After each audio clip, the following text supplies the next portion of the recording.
बिस्मिल्लाहिर्रहमानिर्रहीम। अस्सलाम वालेकुम स्वीट वीवर्स, कैसे हैं आप सब। आई एम श्योर आप सब बिल्कुल ठीक ठाक होंगे। वॉइस ऑफ अमर में आप सबको खुशामदीद कहती हूँ। तो आज आपके लिए जो टॉपिक है वो आपके सामने पड़ा है। ये देखिए, आज का जो टॉपिक है बहुत इंटरेस्टिंग है, ठीक है, और बहुत ज़्यादा डिमांडिंग भी है। बहुत सारे लोग जो हैं इसको इस्तेमाल करते हैं। ये जनाब आपके सामने इस वक्त रेज़र पड़े हैं। ये हैं जी टिंकल रेज़र। टिंकल कंपनी का नाम है। तो आपको इसमें मुख्तलिफ़ किस्म की कंपनीज़ में मिल जाएंगे, लेकिन ये टिंकल रेज़र हैं। ये मैंने दराज से ऑर्डर किए थे। तो इसमें ये 3 की पैकिंग में आते हैं। 120 इसकी प्राइस थी। तो एक मैंने इस्तेमाल कर लिया था, वो ज़रा ख़राब हो गया तो मैंने उसको फेंक दिया। मेरे पास सिर्फ ये 2 रह गए हैं जिसको मैंने अब यूज़ करना है। तो ये जो हैं ये 120 रुपीज़ के आते हैं, या हम शॉप्स पे कहीं से भी आपको मिल जाएंगे। मैंने वैसे ये दराज से ऑर्डर किए थे। तो काफ़ी देर हो गई है, तकरीबन 3-4 माह हो गए हैं इसको मतलब ऑर्डर किए हुए। तो ये आपके सामने मैं आपको निकाल के दिखाती हूँ। अच्छा, वीमेन शेविंग जो है वो आजकल काफ़ी मतलब इम्पोर्टेंट होता जा रहा है। वक्त के साथ साथ आपको पता है कि हम लोगों को अपने अपर लिप्स करने पड़ते हैं, हमें अपनी आईब्रोज़ वगैरह बनानी पड़ती हैं। तो काफ़ी लोग वैक्सिंग यूज़ करते हैं, थ्रेडिंग यूज़ करते हैं। तो इस ये आपको आसानी हो जाती है इससे, बहुत ज़्यादा कन्वीनियंट है, बहुत आसान है, ठीक है। लेकिन इससे पहले आपको 2-3 बातों का जो है वो पता होना चाहिए कि ये जो है ये आपके आईब्रो के बालों को, फेस, नेक और आपके हाथों के और अंडर जो बाजू हैं आपके उनके, और इसके अलावा अंडर आर्म्स को भी आसानी से बालों को रिमूव कर देता है। इसका जो ब्लेड होता है ये आपके सामने, ये देखिए, ये स्टेनलेस स्टील का बना हुआ ब्लेड होता है। और इसकी जो शेप है ये देखिए, ये जिग जैग में आपको नज़र आ रही होगी। ये बिल्कुल तेज़ छुरी की तरह नहीं है, लेकिन ये शार्प तो हैं, लेकिन ये इसमें जो जिग जैग वाला जो है ना इसका बना है, ये स्पेशली जो है ये वुमेन की स्किन को मद्देनज़र रख के जो है इसकी शेप बनाई गई है, ताकि आसानी से जो वुमेंस के जो बाल हैं वो भी उतर जाएँ और साथ जो रुआं सा हल्का सा होता है वो भी उतर जाए। अच्छा, शेविंग की ज़रूरत क्यों पड़ती है? शेविंग की ज़रूरत इसलिए पड़ती है कि अक्सर जो बाल होते हैं वो देखने वालों को बुरे महसूस होते हैं। तो जो चीज़ देखने वालों को बुरी महसूस हो या आपको महसूस हो तो उसको रिमूव कर देना बेहतर होता है।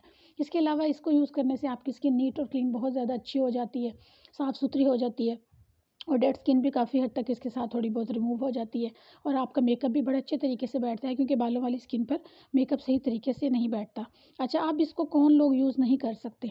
अगर आपके स्किन पर एक्टिव एक्नी है, बहुत ज़्यादा यानी कि एक्नी है, दाने काफ़ी बने हैं, रेडनेस हुई हुई है, या बहुत सेंसिटिव स्किन है कि आप इसको यूज़ करते हैं साथ ही आपको रैश हो जाता है, ख़ारिश शुरू हो जाती है, बहुत ज़्यादा एलर्जी हो जाती है, तो ये 2 सूरतों में आप ये टिंकल रेज़र इस्तेमाल नहीं करेंगे।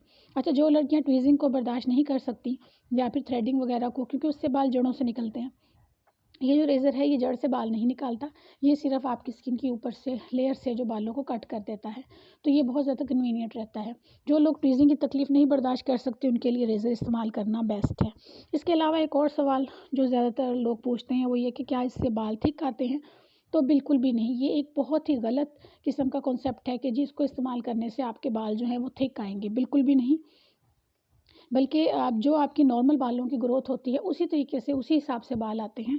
कोई ऐसा मसला नहीं है कि जो बाल ज़्यादा हो जाते हैं, घने हो जाते हैं, सख्त हो जाते हैं। बल्कि असल में जब बाल दोबारा निकलते हैं तो ऐसे होता है कि उनकी टिप जो है वो ज़रा-सी ब्लंट होती है। ये जो स्किन के जब हम बाल रिमूव कर लेते हैं ना इससे, तो जब दोबारा बाल निकलते हैं तो थोड़ी-सी ब्लंट टिप होती है। तो हमें ऐसे महसूस होता है कि बाल सख्त हो गए हैं, लेकिन जैसे-जैसे वो थोड़े से बढ़ते जाते हैं तो फिर वो नॉर्मल स्किन के साथ एडजस्ट हो जाते हैं।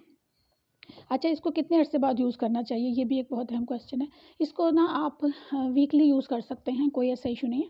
डेली यूज़ करना तो वैसे भी ज़रूरी नहीं है और ज़रूरत ही नहीं होती है, क्योंकि बाल एकदम से नहीं निकलते हैं। औरतों की स्किन पर जो, फेस पर जो बाल होते हैं वो, उनका जो निकलने का रेशो होता है वो तकरीबन स्लो होता है मर्दों की निस्बत। तो अगर आप इसको चाहती हैं यूज़ करना तो आप वीक में 1 दफ़ा यूज़ कर सकती हैं, कोई इशू नहीं है, कोई प्रॉब्लम नहीं है।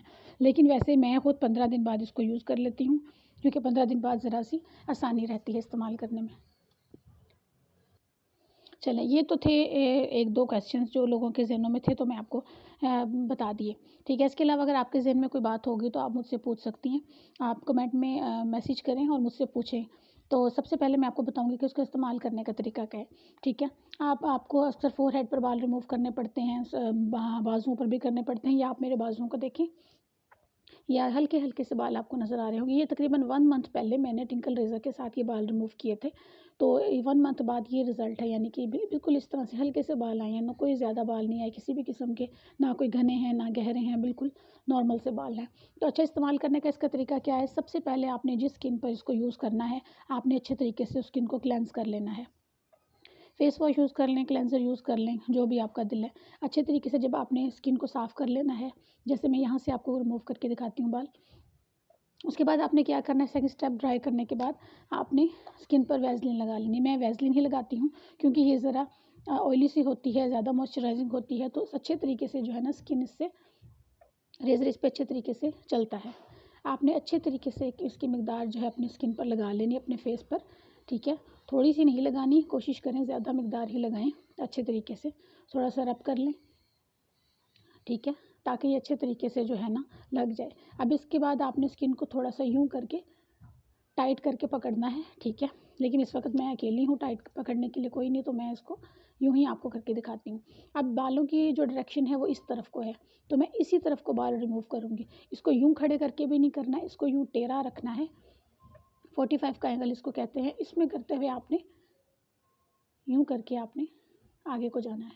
स्किन को टाइट कर लेंगे तो ज़्यादा बेटर है। ये देखिए बाल रिमूव हुए हैं, ठीक। ये मैं आपको दिखाती हूँ कि किस तरह। तो इस तरीके से आपने बालों को, जिस तरफ को बाल जा रहे हैं उस डायरेक्शन को आपने बालों को रिमूव कर लेना है। उसके बाद आपके पास कोई टिश्यू होना चाहिए, या मेरे पास ये स्पॉन्ज है, मैं उसके साथ इसको यूँ करके साफ़ कर लूँगी। ये देखिए आपको नज़र आ रहे होंगे या नहीं मुझे नहीं पता, लेकिन मुझे साफ़ नज़र आ रहे हैं कि छोटे छोटे बाल जो हैं ये इस पर आ चुके हैं। इसके अलावा डस्ट वगैरह भी काफ़ी जो थी मेरे बाजू पर वो भी साफ़ हो के इसके अंदर आ गई है। इसी तरह आपने दोबारा से फिर, अच्छा इसको बहुत लंबे लंबे यूज़ नहीं करना, इसको आहिस्ता आहिस्ता छोटे छोटे मोशंस में, यानी कि छोटे छोटे पार्ट्स में यूँ करके यूज़ करते हुए आपने आगे जाना है। और उसके बाद इसको यूँ करके साफ़ कर लेना है। इसी तरह पूरे स्किन पर आपने यूज़ कर लेना है। अपर लिप्स करती हैं तो आपने ऊपर से नीचे करना है। अगर आप कान के पास बालों को कर रही हैं तो वो यूँ नीचे की तरफ करेंगी, क्योंकि बाल कानों के पास से यूँ करके जा रहे होते हैं। इसी तरह फोरहेड पे करेंगी तो भी आप यूँ नीचे की तरफ यूँ करके इसको इस्तेमाल करेंगी। इसका इस्तेमाल का तरीका बहुत आसान है, इतना मुश्किल नहीं है। दबाव भी बहुत ज़्यादा नहीं डालना, हल्का सा डालना है कि आपकी स्किन पर ऐसे महसूस हो जैसे आप ख़ारिश करते हैं, उस तरीके से।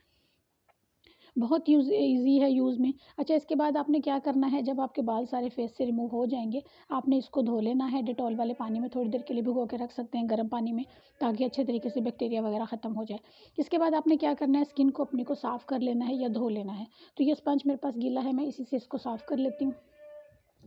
अब आपके पास जो स्किन जो बालों से साफ़ होके आपके पास पहुँची है, आपने उस पर क्या करना है, टोनर अप्लाई करना है। ये है मेरे पास रोज़ वाटर। सबसे बेस्ट टोनर जो है ये रोज़ वाटर ही होता है। तो मैं इस पे जब मैं कर लेती हूँ बालों को साफ़, तो मैं फिर उस पे ये टोनर जो है अप्लाई करती हूँ।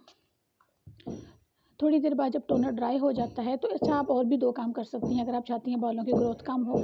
आप लोग ट्वीज़िंग करती हैं, या अगर आप जो है वो करती हैं वैक्सिंग करती हैं, तो उसके बाद भी आप पहले टोनर अप्लाई कर लें। Rose water is best toner, दूसरा टोनर आपको अप्लाई करने की ज़रूरत नहीं है। उसके अलावा मेरे पास ये मैंने आपके सामने रखी है, ये है जी फटकरी। फटकरी का ये फ़ायदा है कि ये जो है ये एंटीसेप्टिक होती है, ये दानों को, रैशेस को ख़त्म करने के काम आती है।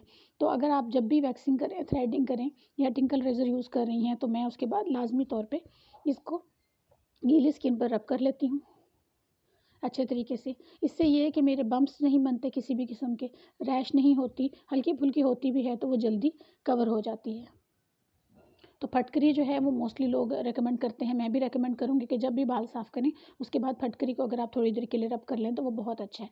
इसके बाद इसको आप ड्राई होने दें, साफ़ होने दें। आप अगर फटकरी नहीं यूज़ करना चाहते, आपके पास नहीं है, तो आप एलोवेरा जेल भी यहाँ पर स्किन पर, जहाँ से आपने बाल साफ़ किए हैं वहाँ पर आप एलोवेरा जेल भी लेप कर सकती हैं। 10 से 20 मिनट तक आपने उस जेल को अप्लाई करना है, उसके बाद धो लेना है। धोने के बाद अगर दिन का टाइम है तो आप अच्छा सा मॉइस्चराइज़र लगाएँ, सन ब्लॉक लगाएँ, एंड दैट्स इट। इसके अलावा आप इसके साथ मास्क भी इस्तेमाल कर सकती हैं। यानी कि आपने जब बाल रिमूव कर लिए उसके बाद आपने टोनिंग कर ली, टोनिंग करने के बाद आप इस पर फेस पैक भी लगा सकती हैं, वो भी बहुत अच्छा रहेगा। आप मुल्तानी मिट्टी का लगा सकती हैं, इसके अलावा आपके पास कोई और जो मड मास्क है आप वो भी लगा सकती हैं। तो ये बहुत अच्छा तरीका है इसको इस्तेमाल करने का, वीक में 1 दफ़ा इस्तेमाल करें। और जो 2-3 अहम बातें हैं टिंकल रेज़र के बारे में, वो मैं आपको बताऊँगी कि इनको बालों की ग्रोथ की साइड पे आपने यूज़ करना है, नंबर 1। नंबर 2, इसको आपने तकरीबन 5 दफ़ा जो है ईज़िली इस्तेमाल कर सकते हैं। 5 टाइम जब आप पूरे फेस की शेव कर लेंगी तो उसके बाद आप इसको फेंक देंगी। ये इतनी ज़्यादा महँगी नहीं है, आप इस आसानी से इसको तकरीबन 2 माह तक इस्तेमाल कर सकती हैं।